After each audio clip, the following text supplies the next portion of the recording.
My name is Amy Brunel. I'm an athletic trainer at Colony High School, and that's over here in the Albany area. And I'm just here to start the introductions and just talk about how excited we are to have this group of individuals here today. Athletic trainers from the Buffalo Bills, as you know, with their save of Damar Hamlin. We had a lot of press with that event, but we also wanted to make sure that it was understood that this isn't an isolated event. It happens all the time across the nation. And we have a group of athletic trainers from colleges and high schools that are going to share their experiences and their amazing stories today to give you an example of what happens in our profession. So we have all these athletic trainers here today, and we'd like to just get started and start sharing those stories. To start, I'd like to introduce Senator Jamal Bailey, and he's going to speak a little bit about the importance of what we have here as athletic trainers in our profession and the careers that we love. Thank you. Thank you. Thank you, Amy. Good morning, everybody. Good morning. So, a good friend of mine from high school by the name of Jason Klingscales has coined a phrase called that sports is the world's greatest social currency. When you go to a sports game, when you're sitting next to a fellow fan, it doesn't matter where you come from, it doesn't matter your walk of life, your political affiliation, your race, creed, gender, or color. It just means that you're rooting for that team at that same time. Sports truly is something that unifies us in a manner that few things can. But when you think about the intangibles, the things that are not on the proverbial stat sheet, the trainers, the athletic trainers, the ones who keep us on those proverbial courts and fields of play, we don't recognize them nearly enough. A hypothetical statement that I threw out to some of these trainers here: what if you are a 40-year-old state senator, not naming names, and you like to play basketball on Tuesday nights up in Albany? If you have a certain injury, what would you do? And their responses were immediate and quick, and they said I should probably stay off the basketball court, but that's a story for a different day. But up here in Albany, even in Albany, where you see sometimes we do not agree on policy, Republicans and Democrats in the Senate and the Assembly, we come together on Tuesday nights to play basketball. Well, who keeps us on those courts and fields of play? The trainers. And you're gonna hear the wise words of these trainers who keep so many athletes, that give them the ability to stand out, to be standout athletes, to rise the ranks of athletic achievement from high school to college on to the pros. These are the folks. It's more than just sitting in a bath of ice and saying, take a couple of Advils. These are specialized individuals who have spent their lives, dedicated themselves to the practice of athletic trainers. And you're gonna hear from them here, but I don't know if you've ever seen an athletic trainer get a vote for NFL MVP. We've never seen that before, until Denny Kellington saved Damar Hamlin's life. You've never seen that before, until Nate Bretzky and the athletic trainers of the Buffalo Bills decided to, when the cameras weren't on January 2nd, the cameras weren't on when they were saving his life. That's the role of athletic trainers. And someone who knows the role of athletic trainers way better than I would, as a former high school athlete. She's a former athletic trainer. And when you think about her sponsorship of bills in the state assembly that relate to college athletes, name, image, and likeness, to the licensure of athletic trainers, I'm proud to be the sponsor and the Senate of. You look no further than the chair of the Black, Puerto Rican, Hispanic, and Asian Caucus, the incredible Michael Salages. Thank you. I appreciate it. And I like to thank my Senate sponsor, Senator Bailey, for being there, ensuring that we can get this important piece of legislation done. So thank you to the Senator. Today is an important day, but first let me wish happy National Athletic Training Month to all the athletic trainers there, and give them a round of applause. Yes. It's a month to celebrate athletic trainers. And as my counterpart said, it's not just about putting on a bag of ice or giving them some sort of medication. They are healthcare professionals who are on the front line ensuring that athletes, and including student athletes, have the best modalities and care on and off the field. And it's so important that we uplift this profession and provide them with all the tools and support to ensure that we're helping athletes all across this state excel. And so we saw firsthand the two heroes that we have here save a life. And this happens every day. There are countless stories of student athletes and other professionals getting injured or falling down, and athletic trainers on the spot are taking care of them. There are stories of athletic trainers assessing concussions and pulling athletes off the field, even though the coach tells them they gotta go back in. There are the buffer to ensure that we're taking care of the athletes. And they're also in, different industries. I know of an athletic trainer that I grew up with, that I went to school with, who now works for Amazon. And she's an athletic trainer taking care of the Amazon workers. And when they have overuse issues, she's there taking care of them. And so it's so important that we provide them with this licensure bill this session. It's what we need to do. And so I thank you all. It's so important that we get this bill done. We make sure that they have healthcare bonuses, give them everything that they want, because they are true professionals. And so with that, I want to thank Denny and Nate for coming here to Albany. We are just honored to have them here. And with that, I want to call up Denny Kellington to come speak.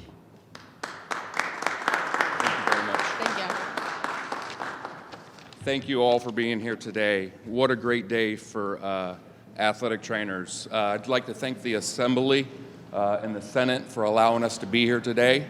A little bit about myself. I'm an athletic trainer. I knew I wanted to be an athletic trainer when I was young. I grew up in Oklahoma. Was very fortunate to have an athletic trainer in my high school named Don Fields. Don left, and then Dick Bobeer really influenced me into athletic training. Went on to Oklahoma State. Did my undergrad there for 4 years, had the very great fortune of working for the Denver Broncos as an intern. After that, it was time to go to NFL Europe. Then I had a chance to go to Ohio State University to get my grad school done. Following grad school, I went to Syracuse University as an assistant athletic trainer. Go Cuse, yes. Did that for 6 years, and then I was elevated to head athletic trainer in 2011. Throughout that time, working with young people, working with athletes, and working with other athletic trainers was very influential in my life. I was part of New York State Athletic Trainers Society for many years. And then that's where it brought me today. In 2017, I was very fortunate to get a position with the Buffalo Bills. A great organization, great people. I get to work with my best friend, Nate Bresky. We're neighbors, so it's very special to me to be there. But in regards to that night, first of all, I would definitely like to thank the Buffalo Bills. I mentioned Nate, Dr. Bassan, Dr. White, Dr. Feinberg, Dr. Kim, Tabani Richards, Joe Mika, Marissa Figueroa, Corey Reblin, Dr. Zach Mutual, Kelsey Harkins, Joe Collins, Dr. Dez, Mark Carrier, Len Vendebos, Chris Clark, and then our coach, Coach McDermott, and Brandon Bean. What a great group of people that helped us that night. People ask, how was it part of the team that saved Damar impact you personally? So, first of all, we have the best ending. We have a young man that gets to live and be an advocate for CPR and AEDs across this country. And he also loves his athletic trainers. The event of that night will remain with us forever. Personally, I believe the last 27 years of my life of practicing CPR, AEDs, emergency action plans 2 to 3 times a year prepared us for that night. However, anyone can learn bystander CPR. Anyone can go to your local Red Cross and learn CPR and AED use. Being part of a great team of people working together to help one of our brothers is amazing. Our practice and our preparation helped us that night. Plus, the power of God and the prayers that came through that night helped us. So I would like you guys just to remember that, yes, this is National Athletic Training Month. Remember that athletic trainers are essential healthcare providers, and there's an athletic trainer for that. Thank you very much. Nate Bresky, head athletic trainer, Buffalo Bills.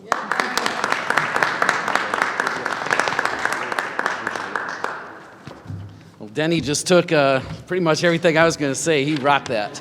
So I'm so proud to work with him and all our colleagues at the Buffalo Bills that we work with, and just can't thank you guys enough for having us here and inviting us here to this special day. And just to be a part of this is something that is beyond words. So we are so blessed. A little bit about me is I'm a farm kid from South Dakota who never expected to be on this stage, and here I am right now. I went to undergrad at Northern State University where I got my athletic training minor, had an internship program to be able to sit for the athletic training BOC. From there, I went on to physical therapy school at the University of Nebraska Medical Center. During that time, I was fortunate enough to get an opportunity to work with the New England Patriots for a summer internship. And then I started a physical therapy clinic afterwards where I did outreach for 12 small communities in South Dakota.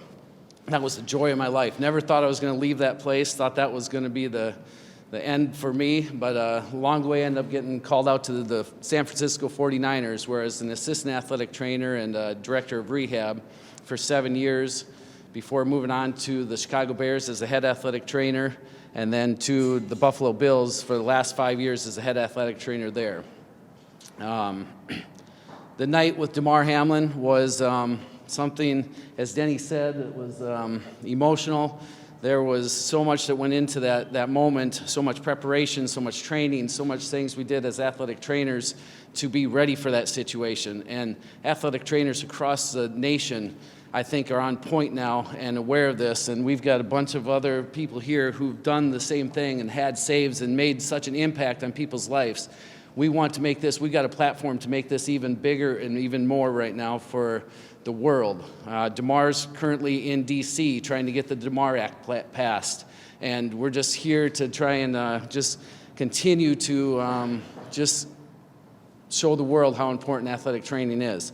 As Denny spoke about, those moments on the field were critical, and we acted, and not everything went great. There was things that were not perfect, but we kept on working through those things. And it's just, what I want to do is empower and give people the privilege and give them permission to open up AEDs, to know what it's like to have to touch that, to be prepared in case your loved one or somebody that you don't know, you end up performing CPR on or trying to help out, because that is just, what this world's about, is trying to help make it a better place for each and every one of us.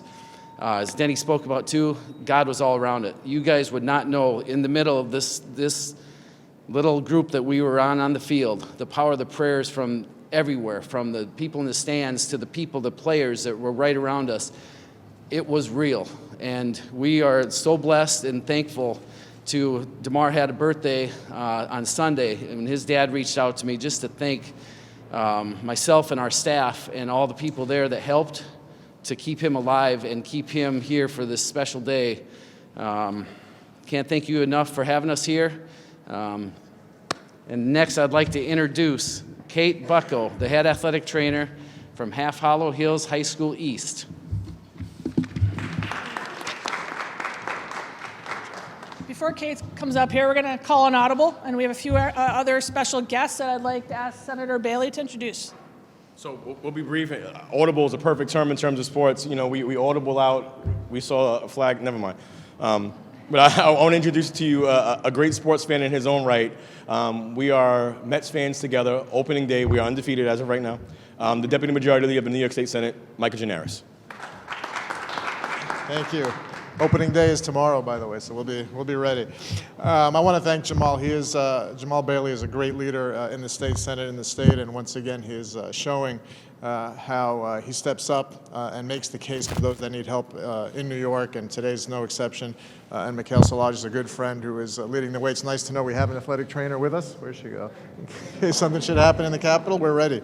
I don't want to take too much time. It is just an honor to be here with these incredible athletic trainers. I know we're going to have them in the Senate chamber later when we're in session.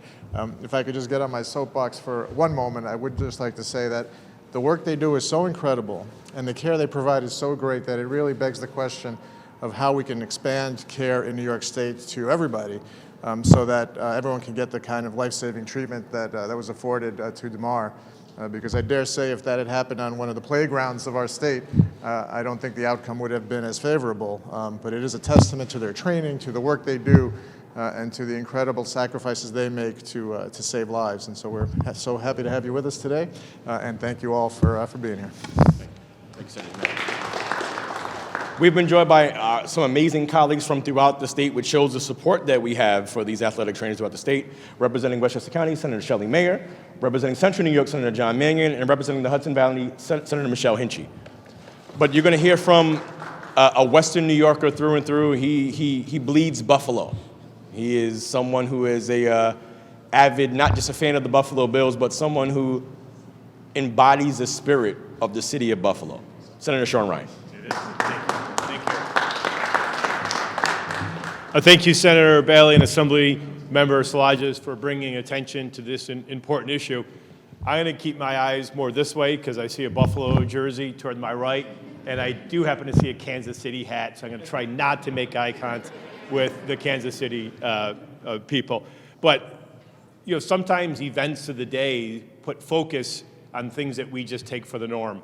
You go to a high school sports game, you go to a professional sports game, someone gets injured, someone comes and helps them, and the game goes on. But we never pause before this to think about, well, who are those people giving the aid in the assistance? So somebody who is in the shadows, the unsung heroes, suddenly become the hero, and we saw it play out on national TV. And we saw a group of highly trained people. I know if you tell Denny, thank you, Denny will say, I'm a member of a team. And it was a team effort that kept Damar alive. But we know that the training for this didn't start that night. They reacted because they've played out these scenarios. And that's exactly why we need athletic trainers to have a systematic training. So what we saw as a story with a happy ending only happened because of years of preparation. And as Denny mentioned, he stood on the shoulders of his athletic trainer in high school, and he learned more in college. But as we evolve with the athletic trainers as a profession, we definitely expect more from them. And because we expect more from them is why they were able to spring into action that night and to save Damar. But I would also say this. We see things like that happen on TV when there's not a tragedy, but we also don't recognize that there's a lot of time away from family to be in these jobs. You're on the road a lot. So really happy to be here today to recognize the importance of the Buffalo Bills organization's staffers who took those steps that day to save a life, but also to recognize the profession as a whole and for everything you do day in, day out at every level of athletics. Thank you so much for everyone being here today. Thank you again to Senator Bailey and to Assemblymember Szilagyi for bringing up these important issues.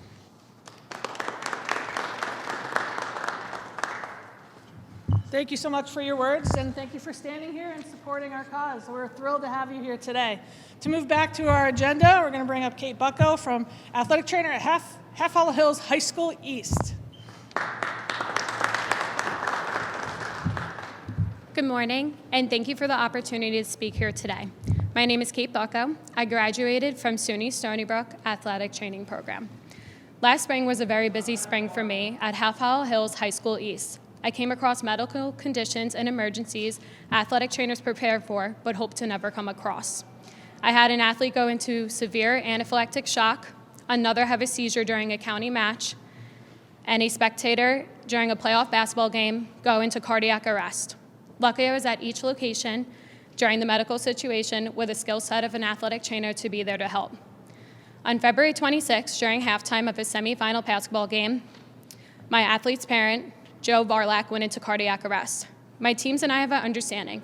I do not go into the locker room during halftime unless an athlete or coach requests it. Thankfully, during the game, everyone was healthy, which meant I was in the right place at the right time. My athletic director, Deb Ferry, yelled, "Kate, emergency in the stands. Run right up, third row." I ran to the top of the stands, and I saw Joe Varlak unconscious and checked if he had a pulse and if he was breathing. I felt nothing. I yelled, call 911, and yelled, grab my AED. I began to get ready to begin CPR, and within seconds, the AED was already at my side. I teach all my coaches, my students, my athletes, my sideline setup. They know it's the same whether it's home or away. One of my varsity girls basketball players heard me yell, grab my AED, and within seconds, she ran to my sideline and knew exactly where it was and where it needed to be. By the time the patient's clothing was removed, the pads were already at my side. The patient's sister was a nurse, and my athletic director, Deb Ferry, assisted me while we began CPR and administrating the AED. I had to control the situation in order to keep everyone calm, told them to keep everyone in the locker rooms, remove everyone from the stands, and clear a path for EMS. It took 28 minutes for EMS to arrive, and that entire time, we went through rounds of CPR and administering shocks. By the time EMS arrived, the patient was conscious and breathing and talking. He was actually laughing and said I had really pretty eyes. Later that night, I found out they shocked him 3 more times with my AED in the ambulance. I got a call from the doctor that he had a successful surgery and he was out alive and going to be okay. The doctors told Joe that he had an angel by his side. Joe told him no, I had Kate by my side. Joe recently told the school that he's thankful that they hired me and that every school, high school, needs a full-time athletic trainer. He said that if I wasn't there that day, he may not be here. Now he sits front row at every game, and he always wears a bright red shirt and says, "I'm here, Kate, you know where I am," and I check in with him every game day. Following the incident, Newsday reporters, the school, athletic directors, and students all contacted me, and they all had one common comment: "How were you so calm? You seemed like you've done this before and it was a breeze for you."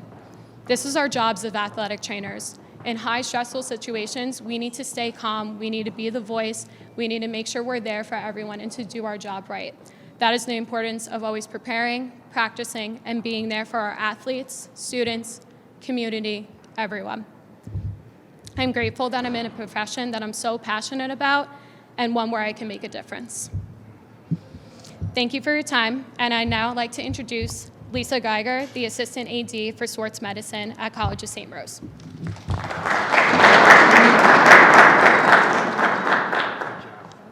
Thank you. I appreciate being here today, and I thank you for supporting us as athletic trainers. And it's an amazing month for Athletic Training Month, so this is actually a great event. I'm going to talk a little bit about 2 life-saving events that I actually was involved in. Neither one were actually athletics. I just knew from my training and my expertise that I would be able to help these 2 individuals. Back in 2004, when I was at the Stony Brook University, a gentleman unfortunately crashed his car into the building that I was working in. His pacemaker had stopped working. So I, unfortunately, or fortunately for him, was wandering the halls because I didn't want to actually go to my practice that day. And I'm sorry for all those athletic trainers that heard that.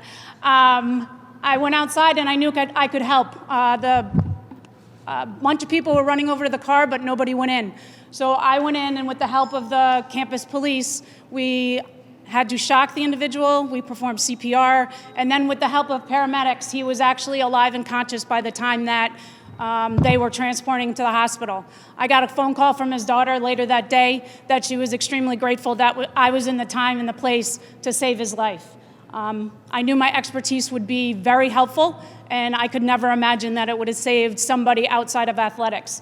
And as everybody has stated here, anybody can learn CPR and use an AED, but if you're not comfortable using it and you don't practice, it's not always the best skill. So make sure that you practice. That's why we do emergency action plans. That's why we get trained every year. And that's why for 27 years, I've loved my profession, and I train for it every single day, because I know that in an instant that could change and somebody needs my expertise. The second one, I was at Siena in 2011, and an 18-year-old was in the weight room and collapsed and went into cardiac arrest.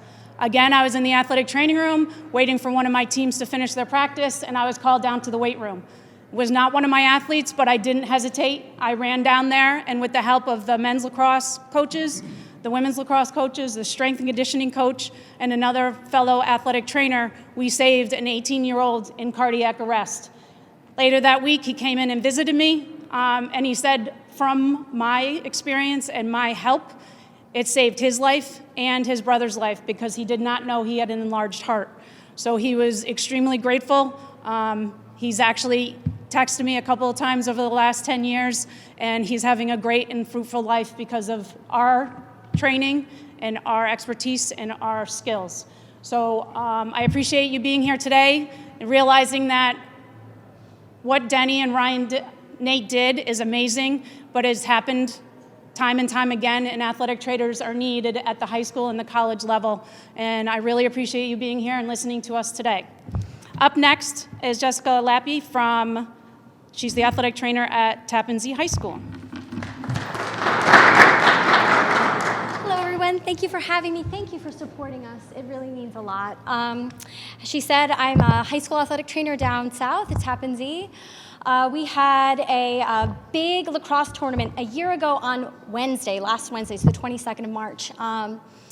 And a new referee who was just going through learning the motions in the middle of the first game collapsed.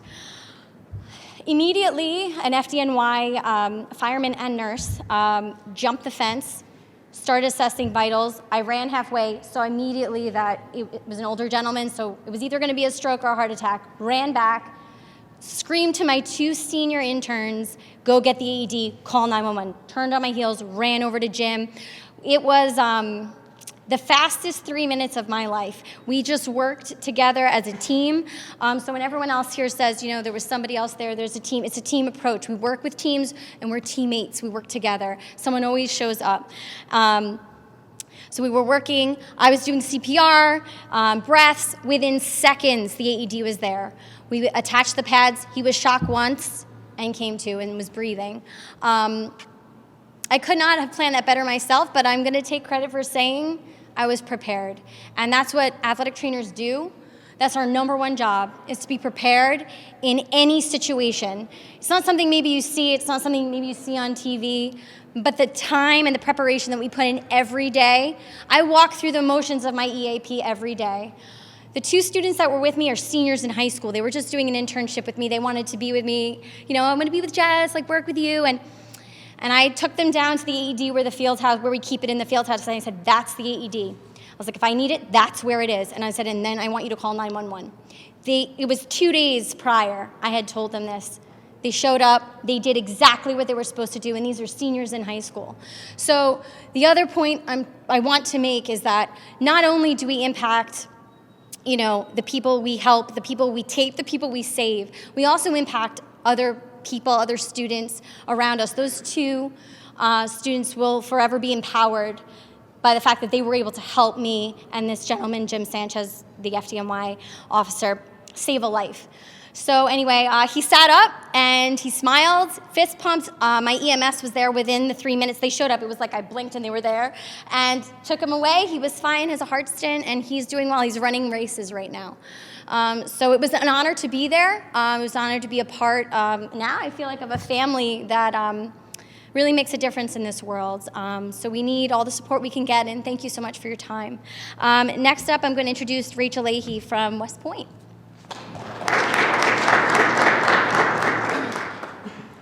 Good morning. Thank you for having us, inviting us today. My name is Rachel Leahy. I'm an athletic trainer at the United States Military Academy. I work solely with our men's ice hockey team. On January 5th, just days after the Damar Hamlin situation, a junior forward on our team suffered a severe neck laceration during a game. He began hemorrhaging. I jumped over the boards, began bleeding control measures, and enacted our venue's emergency action plan. As we were coming off the ice, we were met by an EMS crew, the Sacred Heart University athletic trainer, Ben St. Martin, and their team physician, Dr. Kwok. We worked as a team to control bleeding, stabilize our patient, and begin to transport him. As we were approaching the ambulance, we realized that my hands being the primary method to stop his bleed, I was on the wrong side to enter the ambulance. And so we decided to have me hoisted up onto the patient so that I can continue to control the bleed as we rode to the hospital. Thankfully, we were successful in our approach, gained control of the bleeding, and transported him to a nearby trauma center where he underwent emergency surgery to repair a severed artery. It is the actions of myself, Sacred Heart University's athletic trainer, Ben St. Martin, and their team physician, Dr. Kwok, and a local EMS crew, who worked seamlessly together, enacted our much-practiced EAP, as we had discussed earlier that day, clearly communicated the plan across multiple professions, and maintained a calm demeanor to stabilize our patient. Although this situation was one I had hoped I would never see in my career as a hockey athletic trainer, I was prepared nonetheless by years of education, constant practice of our emergency scenarios, and making the focus of each day on preparation and skillful execution. It's not every day that we must react to a life-threatening injury, but as athletic trainers, it's every day that we prepare for one. Next, I'll introduce Megan Ogrodnik, an athletic trainer from Geneseo High School. Hi, everyone. Thank you for being here today and having us speak. Like she said, my name is Megan Ogrodnik. I work for the University of Rochester Medical Center, and I'm outreach to Geneseo High School. In September of 2022, covering a Friday night football game, it was homecoming, a football athlete stood up following a play and then collapsed. Following arrival on the field, athlete was able to respond to pupillary commands, and at this point, I knew we had to activate our EAP. I was also greeted with a nurse and an EMT in the stands, which helped me do a 3-person roll with the coaches with me at the head. Status started to deteriorate when we got him on his back. Equipment removal was done, and we started to lose pulse, and he was unable to do pupillary responses. And at this point, AED was by my sides, and we were able to put the pads on. CPR was started, and then once EMS arrived, we all worked collaboratively to get the athlete transported to the hospital. On arrival to the hospital, the patient was diagnosed with a subdural hematoma where he underwent surgery.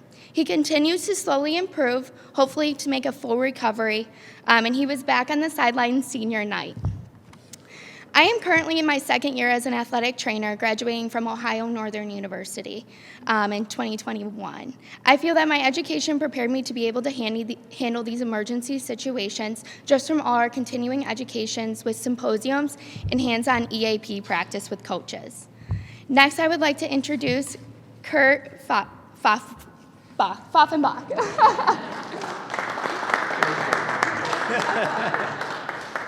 Hi, my name is Kurt Pfaffenbach. In 1993, I was the head athletic trainer at South Colony High School. I was the head athletic trainer there until 2013 when Amy Brunel took over and brought us up a level.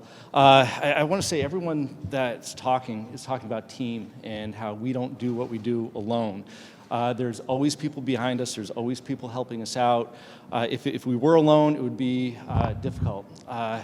My situation happened in 1993. I was fresh out of school. I had only been board certified for 9 months at that point, and I was working at South Colony at a sectional basketball game at Hudson Valley when a security guard came in and told me that there was something happening in the lobby and if I could go out and check it out.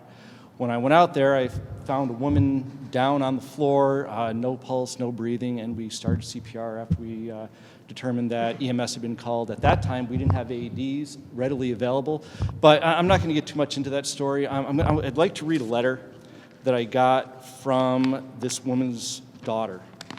And her daughter was one of our cheerleaders. And I got this letter 5 years ago. This is 25 years after this happened. And I'm telling you, when I got it, it blew me away. It goes like this. Hi, my name is Lisa Fenner Petramali, and she gave me permission to use her name. I was a Colony varsity cheerleader when you were an athletic trainer in 1993. It was 25 years ago today that my mother had a stroke in the gym at HVCC, and you saved her life and helped her until the ambulance got there. I'm not sure if you remember of any of this, but I remember every second of it. Or not, but I was telling my kids how you saved her. They're both Saddlewood Elementary School kids, which is where I teach now as a PE teacher. And I never was able to thank you properly.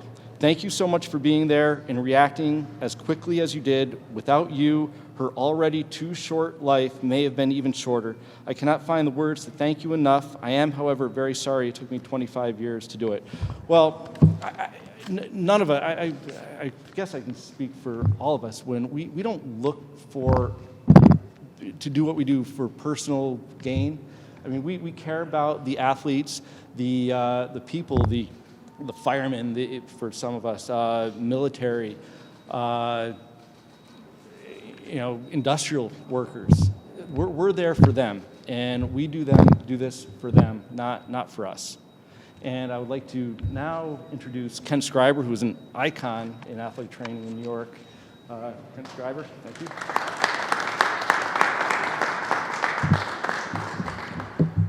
Thank you.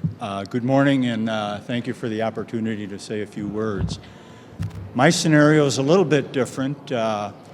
It occurred many, many years ago up in Buffalo. That seems to be a theme today, but I was volunteering for the Empire State Games, which the state used to sponsor for many years. It was kind of a statewide Olympics, and thousands of young athletes came in from all over the state. And so I trekked up from Ithaca College, where I was a lifer. I graduated in physical therapy from there and worked as a professor and athletic trainer there for 45 years afterwards. So I was always doing these things in the summer, these volunteer situations. And I was assigned that year to track and field, or athletics they called it there. But I was standing between the third and the fourth turn of the track, and a young man from Long Island, a rising senior, was running the 10,000 meter run. And he was having the run of his life. I found out afterwards he was a couple standard deviations ahead of his previous best times. And along the last runway, I was standing with the doctor, and I said, that young man's in a little bit of trouble. He was staggering a little bit, and he got between the third and fourth turn of the final lap. He had about 100 meters to go to win a third place medal. He was way ahead of the fourth place guy, and young man collapsed and was unconscious. And so we were right within a few feet of him, fortunately. And we didn't have a whole lot of supplies back then because we were all coming as volunteers from out of town. And but fortunately, we had a lot of ice and ice bags, ice towels, water, that kind of stuff. And we had an ambulance right there. And the young man, it turned out, had collapsed from exertional heat injury. And that's one of the more common things that is life-threatening that we have to deal with. And we were very concerned about him, and within hours, he was out at the hospital shortly. We didn't hear about him for a while, but the medical staff had already met and made some alterations in the program to prevent this from occurring again. So we changed some events. We played quarters and soccer games and took essentially a halftime between each quarter and gave the athletes a chance to recover because it was so hot and humid.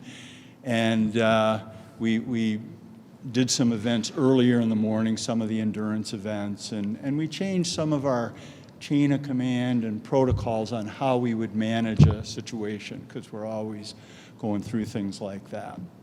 Well, fortunately, later that night, we found the young man had recovered quite well. He spent the night in the hospital. He when he got there, reportedly had a core temperature of 106 degrees, which is life-threatening in a young man. So we were very fortunate. He was very fortunate. He actually came back a couple days later to cheer on his friends, so we were all happy to see him. But unbeknownst to me, I never really knew who he was. We had to do the injury report and all that stuff, but because he was from a different part of the state, I didn't know who he was. Well, through a strange set of circumstances, I found out that he went on to college, became an athletic trainer, still spending his life's work researching exertional heat problems. He is now the CEO of the Corey Stringer Institute, which is housed at the University of Connecticut, and he's a professor there as well, and probably is the most renowned researcher in the area of exertional heat problems, Dr. Doug Casa. And ironically, we found out that our paths had crossed. I had used a lot of his research in my own teaching over the years, but ironically, he was giving a presentation out in Los Angeles at one of our national meetings. He started talking. One of my colleagues was there, one of my assistants was there, and he started talking about anybody from New York State, anybody heard the heard of the Empire State Games, and he starts telling the story, and she said, well, I think I've heard this. So anyway, we reconnected, and I got in touch with Dr. Casa afterwards. This was over 20 years ago now, but he and I have reconnected. We've had a wonderful professional and personal relationship since. We've visited each other's campuses and spoken to students and faculty and met each other's families. And he goes on, he's got to be one of the most enthusiastic people that I know, and I know he's busy saving lives whenever he can. So anyway, appreciate the opportunity to share that. And now I'm going to introduce Ms. Bridget Ward.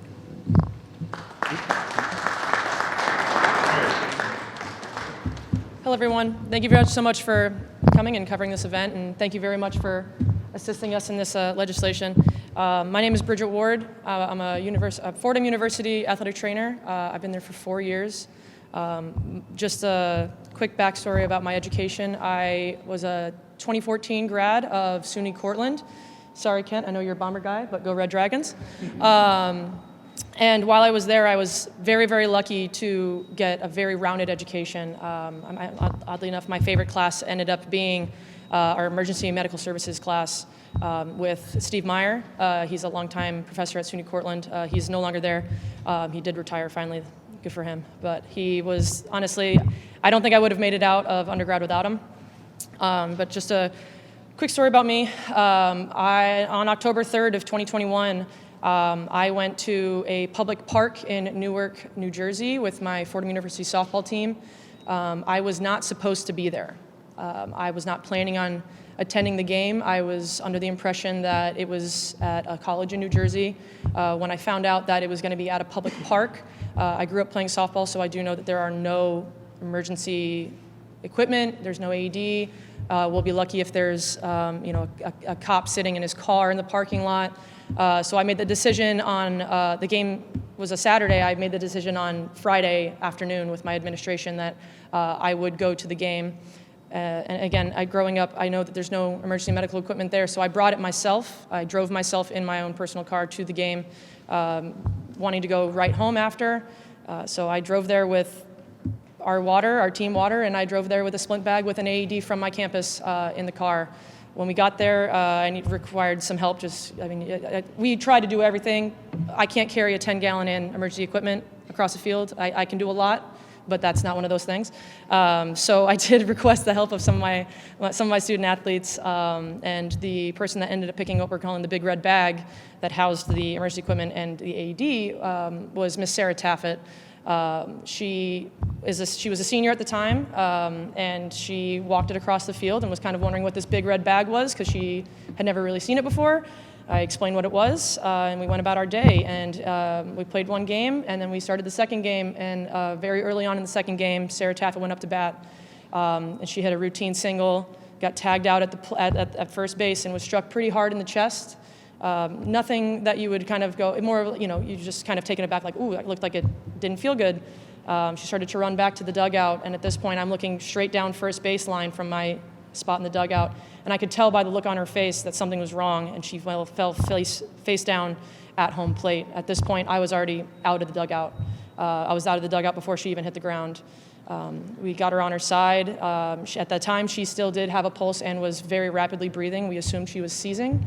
At this time, I had a parent who was a parent of one of our players who's a physician assistant, Todd Miller, and our assistant coach's dad was there as well. He's an anesthesiologist, and he came out. And at that point is when we lost pulse. I had one of our student athletes run the red bag out to me, and she even unzipped it, which I told her it saved definitely a lot of time. And at this point, Todd Miller had started CPR. We had started administering rescue breaths as well, and I got the AED on her chest. We did one round of CPR and one shock of the AED.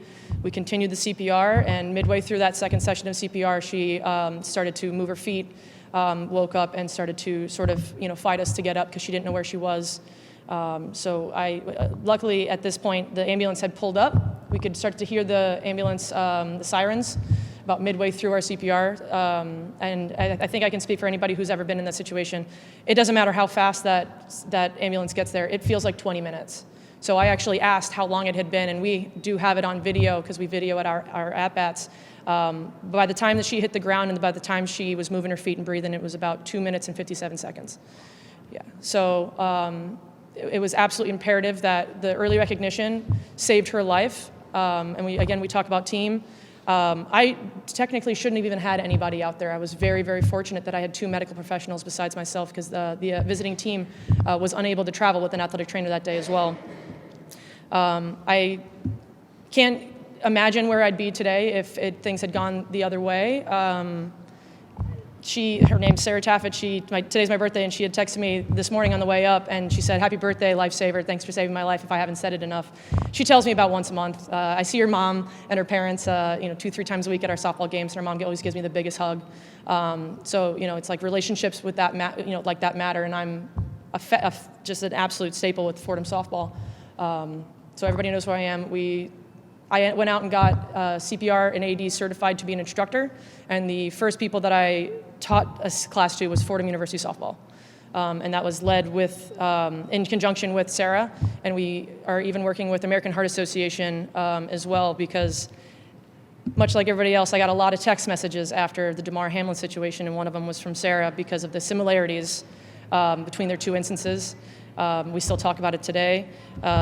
Denny and Brent, I might have to talk to you because she definitely wants me to bring that up to you guys about getting her in to meet Damar Hamlin to talk about their shared experiences. So athletic trainers are an absolute staple. They should be everywhere. And like with National Athletic Training Month, there is an AT for that. There's an AT for everything. With that, I'd like to introduce Amy Brunel, athletic trainer at Colony Central High School.